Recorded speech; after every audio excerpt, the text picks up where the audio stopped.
Now, we're going to talk about the word triangulate and detriangulate. It's a very, very important thing when you differentiate, that you unhook some very, very unhealthy associations that you have. Now, what happens in a two-person relationship, like a two-legged stool, is very unstable, isn't it? Very unstable. And very few good relationships exist unless they're both very, very healthy. Unless they're both with boundaries and they're not fused and enmeshed. Okay, fusion is where two people are together, like the dependent and codependent. I'll read something on codependency in a little bit. When dad and mom are fighting, this is what happened. I'll give you a real case. My mom and dad lived with my sister. And it was not a good relationship for anybody. But mom and dad would get upset with each other. And the phone would ring. Now I'm an adult, still fulfilling my role that I learned when I was 8 or 10, or whatever it was. And so this is called triangulation. When the anxiety builds up so high that this relationship cannot absorb the anxiety anymore, they will triangulate another person to displace some of the anxiety. Do you understand? And that stabilizes this relationship. In other words, mom and dad were at each other's throat, really, really unhappy.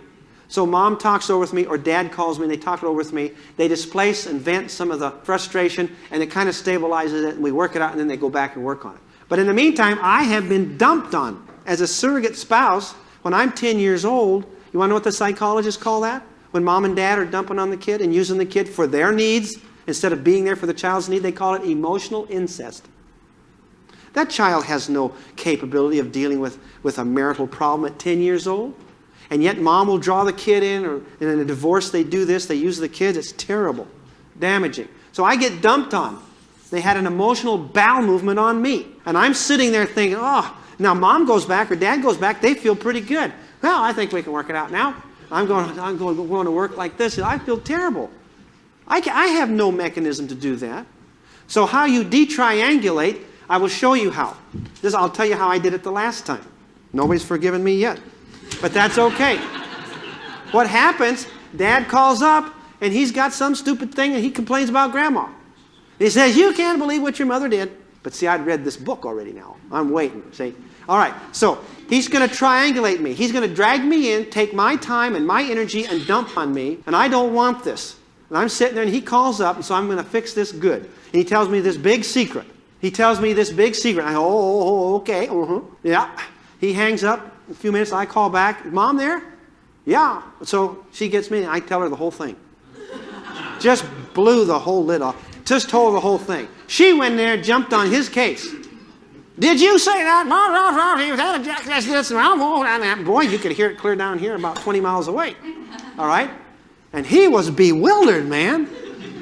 See, he dumped a secret on me, didn't he? I don't want to bear the anxiety. Whoever gets dumped on is taking the anxiety in the relationship. Now, that's not fair. But so I gave back the secret, and I told mom. The same thing happens in incest. The father's incesting the child, and the child won't tell. Who's bearing the anxiety of that relationship? The child. The child's got to give back the secret. So I go and I tell mom everything. I might even embellish it a little bit, you know, to make it a little better. And boy, in a few minutes, I get a call back from who? Irate, whoa, disloyal.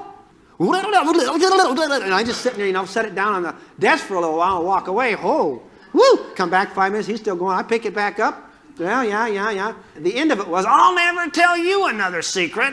I says, great. I don't want it. I don't need that. That's triangulation. Do you see how sick systems work? Now, if I'm healthy, I got my own boundaries. And there's a big sign that says, no dumping. There's nothing I can do. Don't complain to me. I unhooked. I disconnected. Do you understand? And when you disconnect and you give it up and you let go and you refuse to be triangulated, you start to become differentiated. And when you start to take your own views and decide what you believe and what you want to be, regardless of what the family system wants, regardless of what these old values are coming down, if you don't want to be a lawyer, you don't have to be a lawyer. And if you don't want to be a farmer, you don't have to be. You can do something else. And I don't care whether dad thinks I'm being disloyal or not. Do you understand? I have a right to my own feelings. I have a right to my own life. I have a right to believe what I want to believe and to see things the way I see them. And I'm not going to be made to feel guilty or disloyal or anything else because I don't agree with the sick family dysfunctional system. Do you understand? I can disagree with the family ego mass, and it's all right to do that. So we have what we call functional and dysfunctional.